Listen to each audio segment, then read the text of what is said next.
What's up, YouTube?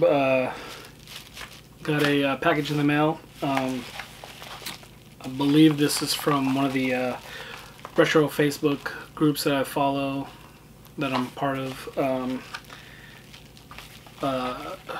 Saw the guy post a PlayStation 1 game for sale, and it's a game that I've been looking for a really long time. I used to have it, and I don't know what happened to it. Probably got lost in the whole Funko Land GameStop trading and for new games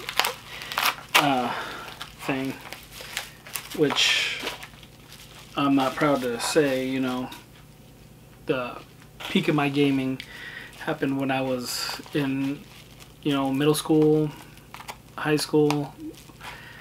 Didn't really have the money to buy the newest and best games out there, not knowing later on that those games I was trading in for credit were the best games. So, I lost a lot of good games, ranging from the NES, N64, GameCube, Dreamcast, which is my favorite, PS1, PS2, some PS3, Xbox, Xbox 360, and I stopped trading in games to GameStop and other game places when I started recollecting for, the older systems, NES, Super NES, N64, GameCube, Dreamcast, PS1, etc., etc.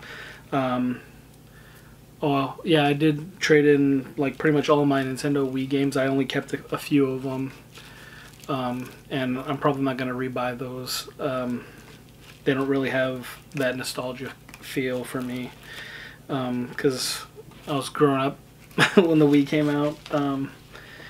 But like I said, trading your games to GameStop, Funko Land when I was a kid. EB Games, it's not a good thing. I mean, if you don't care, it's all good, but you're gonna regret it. I regret it. I had so many Dreamcast games, PlayStation 1, and I do still have some of the ones that I had when I was a kid, because some games you just don't trade in, But like I said, I never owned a Super Nintendo when I was younger. My parents, they gave us pretty much everything they could, but not everything. Just I was happy. I had friends, cousins, and other family that had a Super Nintendo. My best friends had Super Nintendo, so I did get to enjoy some of the games at a friend's house or a family member's house. But now I can buy any game I want to. Well, not any game. Some of those games are way too expensive. Your Aero Fighters, Little Samsons, those are all hard to reach games, but you never know. You could get lucky thrifting, garage sailing. But here it is, Intelligent Cube for the PS1. I used to have this when I was in high school. Happy to have it again. Oh, well, that sucks. That's why I got it for so cheap.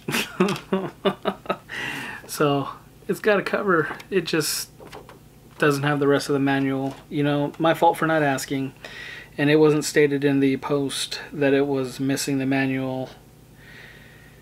Well, that 100% sucks.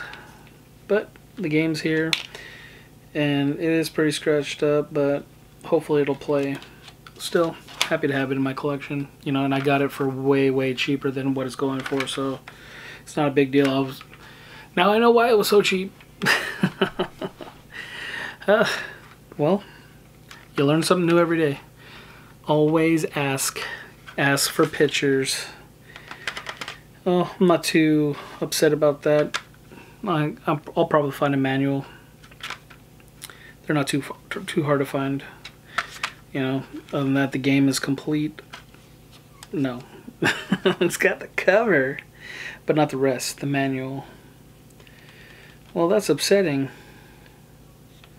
Okay, well, I at least got the game, so I'll be testing this out later to see if it actually plays, because it is pretty scratched up.